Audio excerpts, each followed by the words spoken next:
Avanzan a bo ritmo as obras do novo emisario submarino da ría de Pontevedra. De cumprirse os prazos, podería estar rematado este mesmo ano e xa no 2023 funcionar de xeito conxunto coa depuradora dos Praceres. Que está a pleno rendemento estas obras do novo emisario, como comentaba o director da obra, están en 40-90 milímetros minuto do túnel este mes de abril, emisario completo a finais deste ano, e polo tanto en explotación conxunto, pois a principios do ano que ven, o conxunto.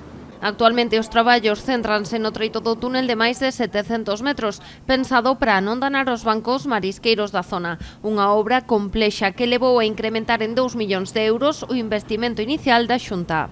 Con unha maquinaria tamén singular que ven de Alemania e que, polo tanto, é un sistema construtivo pioneiro en España para protexer o marisqueo e garantir a calidade das augas. Isto hai que facelo tendo moi en conta a fonte de riqueza fundamental que supón o banco marisquero, os bancos marisqueros que hai aquí, polo tanto non poden resultar afectados e ao contrario, teñen que resultar ao final mellorados e beneficiados porque se mellora a calidade das augas. Este emisario completará o funcionamento da depuradora dos Praceres que tras a súa ampliación está a traballar en fase de probas que se prevé estea rematada no verán.